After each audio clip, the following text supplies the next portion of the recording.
Okay, so I go to take out a loan, and I know my job is going to end because I'm having a lot of medical problems, yada yada. And so it's like, okay, all it's going to take is for me to end up in the hospital once, and this job is going to be over. They're going to fire me, and I'll be damned if they didn't. But so right before that happened, like a paycheck or two before that actually happened, I go back to the place that I borrowed the money from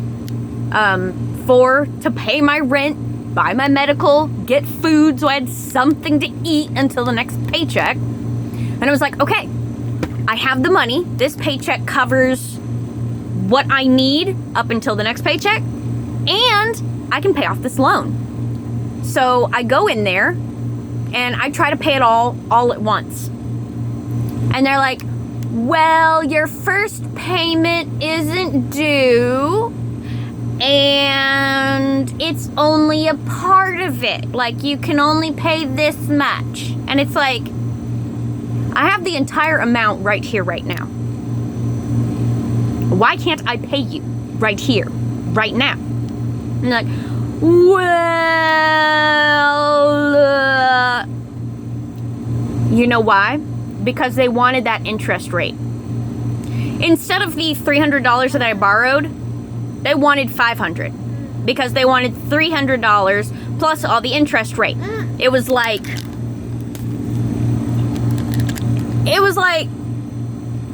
you know, each payment was like, I don't know, $100, something like that. But it wasn't just $100. It was like $100 and some change, like $100, 120 something, blah, blah, blah. Whatever. Don't know, don't care, don't remember. It was a long time ago. Let's just say that. It was a long time ago. And so that's what they were after. They wanted the interest rate. They wanted the extra money for having me borrow money.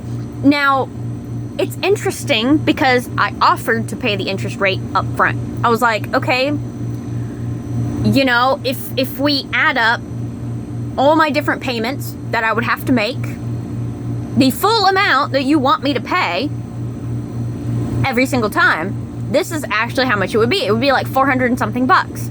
Like, okay. And again, I don't remember how much the base rate, you know, base payment was. I really don't know. I really don't care. Does it really matter? Does anybody really care? No. Nobody cares. So, but it doesn't matter. Anyway, after everything is said and done, the eventual thing was going to be $400 and blah, blah, blah, blah, blah. 400 and something. You know, that's all I remember. 400 and something. Because it was like, I borrowed $300, but they want 400 and something. Stop. Please stop. It was bullshit. Let's get down to it. It was bullshit. They wanted free money for letting me borrow a little bit a week before payday so that I could pay my rent so I wasn't kicked out. And so I could get food so I could eat something because I have a disease. If I don't eat something during certain times at certain points, I will die. Okay? And I offered to pay that full amount right then and there, and they said, no, you need to make your payments. It's like, well, the job's going to end. I can't make those payments. They refused, and you know what? I still never paid them back. And they can't come after me because it's been way over 7 years. If you talk to them within a 7-year span, then it resets. 7 years exactly after the last time you talked to that company person, bloody fucking blah. And you have to have record that you haven't talked to them this entire time. Because if they somehow come up with some fake record of, well, you know, a representative talked to them for like 2 seconds, then they can restart it. That's how they get away with it. So you need to have like phone record proof that they never fucking called you. So change your phone number, don't have it registered, you know, that kind of thing. Because then they can't get a hold of you. And see, the way I did it was the phone number I put down was the phone number to the apartment, which I was about to lose because I lost my fucking job, which is exactly what happened.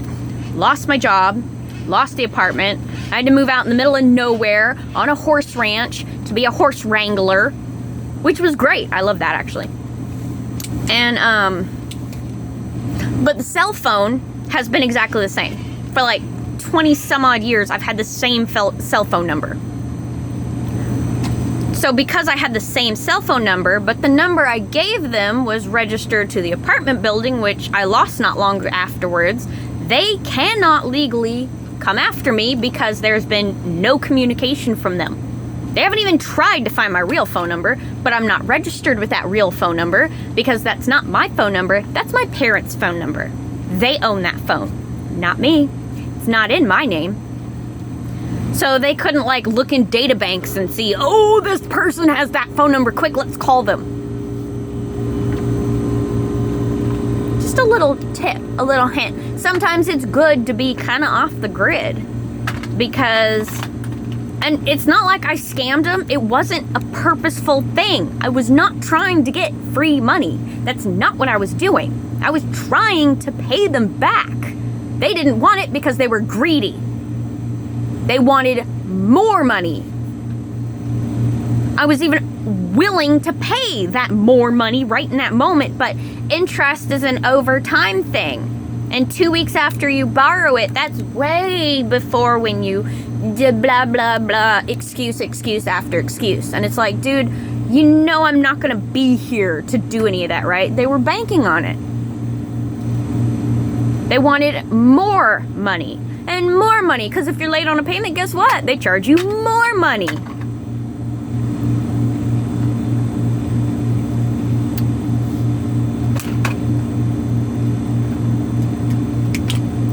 Think about it. Take a few minutes and think about that. Companies do that on purpose. They might pretend to help you in that moment, but in the long run, you are getting shafted. They're hoping you fail. So you owe them more money so they can come after you, so they can take your house, so they can take your car, so they can take your kids. Because if you can't afford to pay that, who's to say you can afford to have kids? They're going to look for every excuse to shaft you. So first off, don't do it. Second off, if you're going to, and give them a chance, okay? Give them a chance. Try to pay them back. Heck, do what I did. Pay them back with the interest rate because they deserve that interest rate, okay? They do. They went out of their way to do all the paperwork to make sure you had that money from somebody else. You know? You borrowed 20 bucks from a friend, you should be giving them like 25 bucks back. You know? You tip your waiters and waitresses, or at least you should. You should be tipping them. They're going through hell to make sure you have your food. You know? The chefs, they're going through hell in the kitchen to cook you your damn food. You better be giving them tips. Those poor people kill themselves every day to make sure you eat. Make sure you get exactly what you order. And if it's wrong, guess who suffers? Everybody that works there. They all have to suffer listening to you bitch and complain. Or if you end up in the hospital because somebody made a mistake, I mean, who has to pay? Those poor innocent people. That's who. Okay? I'm not saying they're all innocent. There are plenty of cooks and chefs and waiters and waitresses and managers of restaurants out there who are pretty horrible people. I've seen it all. I've seen it all. But it's everywhere. Okay? It's everywhere. Everywhere. And out of 500 restaurants, there's probably going to be 5, you know, that are going to be pretty messed up. Maybe a couple more, maybe a couple less. Who cares? Point being is that interest rate is to pay back the people who let you borrow that money in the first place. Okay? You should pay back that interest. Now, people will shaft you, which is irritating because when you sign up with somebody and you're like, okay, I'll borrow 20 bucks for you. It's like, okay, with interest and stuff, you pay me back 25. And then a week later, and they're like, hey, you got my 20 because now you owe me 50. It's like, whoa, you said 25. How come all of a sudden it's 50? Like, this isn't right. And no, it's not. That's being shafted. Those are the people that you need to cut the duck off. You offer to pay them what you agreed upon. Like, well, we agreed upon 25. Because that way, if things get violent, you are not in the wrong. You paid them back. And at the very least, you tried to pay them back and they refused. That's on them, not you. Now, when it comes to corporations and businesses and stuff, the same rules should apply. Okay? As long as you can kind of hide from them. Because legality is going to be against you. The company is always going to get the right of way in all that, unless there is absolute proof. And somehow some proof ends up disappearing. Who would have thunk it? Companies don't like to be wrong. So you offer to pay them back what you borrowed. You offer to pay back the interest. And if they refuse you, you offer again. Let them know, man, you know, this is what I got. This is what I got to offer. If you don't take it now, I can't assure that I'm going to be able to pay you. And I told them that. I cannot assure you. There is not 100% chance that I'll be able to pay you back. Yeah. I'm not going to be able to pay my payments. That is why I'm here with the entire amount right here in your face, handing it to you as I speak. They refused. Are you sure? I mean, come on, you guys. Come on. I'm paying it back right here, right now. They refuse. No. Company policy states, and it's like, all right, well, you know, you want to go by that? You don't want to get paid back? That's on you. It's not my fault. I paid you back. You don't want it. You refused it. I'm sorry, but I have a life to live.